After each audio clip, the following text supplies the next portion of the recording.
Hello, Planeswalker. Welcome to One Pack Magic, where we open one pack of Magic cards. And the Jolabokaflod weekend commences.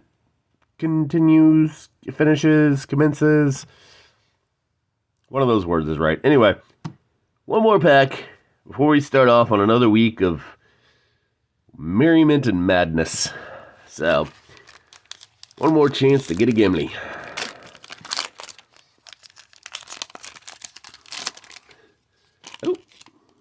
We got burps.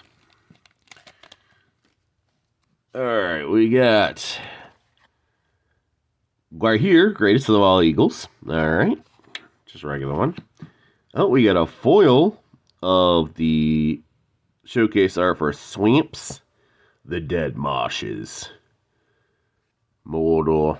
Can't walk there. Alright, Took Reaper. That's easy enough.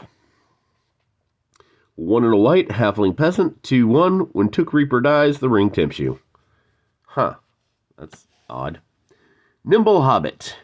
1 and a white, halfling peasant. Whenever Nimble Hobbit attacks, you may sacrifice a food or... No, it's 1 and 3. Whenever Hobbit attacks, you may sacrifice food or pay 2 and a white. When you do, tap target creature an opponent controls. East Farthing Farmer. 2 and a white, halfling peasant, 2/3. When East Farthing Farmer enters the battlefield, create a food token. When you do, target creature you control gets +1/+1 until end of turn for each food you control. I'll put that in a food heavy deck and you'll be good. East Mark Cavalier. 1 and a white, human knight, 2/2, vigilance. Whenever East Mark Cavalier deals damage to a goblin or orc, destroy that creature. Ooh, that's actually pretty good. The Mouth of Sauron. 3, blue-black, legendary human advisor, 3/4. When the Mouth of Sauron enters the battlefield, target player mills 3 cards. Then amass Orcs X, where X is the number of instants and sorcery cards in that player's graveyard. Ooh. Ugluk of the White Hand. 2, black-red, legendary orc soldier, 3/3. Whenever another creature you control dies, put a 1/1 counter on Ugluk of the White Hand. If that creature was a goblin or orc, put 2 1/1 counters on him instead. Gorbag of Menace Morgul. 1 and a black, legendary orc soldier, 2/2. Whenever a goblin or orc you control deals combat damage to a player, you may sacrifice it. When you do, choose 1. Draw a card, create a treasure token. Saruman's Trickery. Damn his trickery. 1 blue instant, counter target spell, amass orcs 1. We got the showcase for Samwise the Stout-Hearted, which I have 3 of these, I think. 1 and a white, legendary halfling peasant, 2/1, flash. When Samwise the Stout-Hearted enters the battlefield, choose up to 1 target permanent card in your graveyard that was put there from the battlefield this turn, return it to your hand, then the ring tempts you. Oh, we got King of the Oathbreakers. 2 white-black, legendary spirit noble, 3/3, flying. Whenever King of the Oathbreakers or another spell you control becomes the target of a spell, it phases out. Good old phasing. Whenever King of the Oathbreakers or another spirit you control phases in, create a tapped 1/1 white spirit creature token with flying. We got a foil of Mogul's Knife Wound. 1 and a black, enchantment aura. Enchanted creature gets -3/-0 and has, at the beginning of your upkeep, exile this creature unless you pay 2 life. And we got a mini game. Battle of the Hornburg. Battle your way through your opponent's forces and emerge from the siege victorious. Open 3 packs and give 1 land to each player. Then remove enemy land. I'll bring land cards instead. Blah, blah, blah. Okay. Yeah, cool. Alright. Let's do a rundown. This would be that would be nasty to play. So, yeah. Especially if they got a really strong creature. This one's good. I put in a spirit heavy deck, it'd be really nasty, especially with phasing.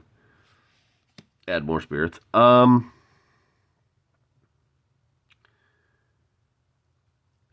Yeah, it's alright. I mean, yeah, it's good. One target permanent, you basically bounce it. So it's an alright card. It seems a bit pricey for a counterspell, but you do get to amass orcs too. So if you're doing that, there you go. You get an extra. Otherwise, it's kind of just like there. Ooh. If you're playing orcs and goblins, that's really nasty. Sack a bunch of creatures and then get stuff. So, also good. Like I said, he's pretty good. Again, if you got a orc goblin heavy deck, he becomes real strong real quick. That would be nasty. Actually, that would be nasty as a commander.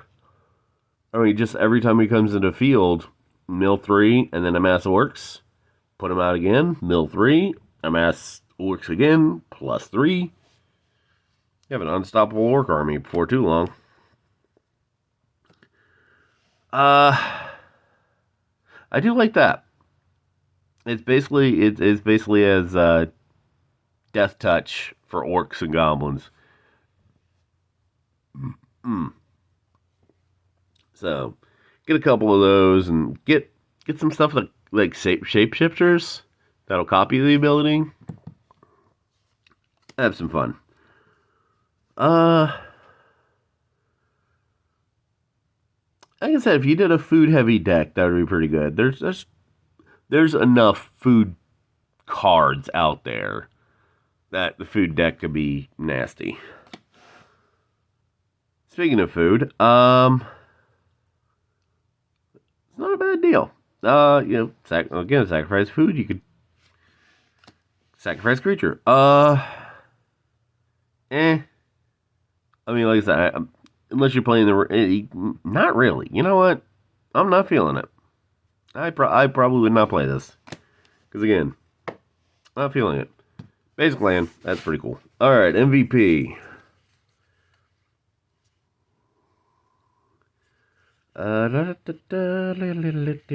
Moo. I'm gonna give it to the Mouth of Sauron. I'm gonna say that's the MVP of the set. Because, like I said, that would be a good commander. Yeah, every time you have to pay more, but put him in a good enough mill deck, you bring him out a couple times, and then boom. You got an orc army that's like 15-15 and just send it on its way. Let it storm over everything.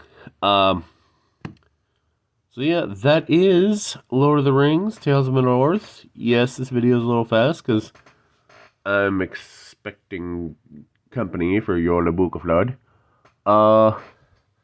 Anyway, have a good holiday. Hope you get a really good book. I'll see you tomorrow. Have a magical day.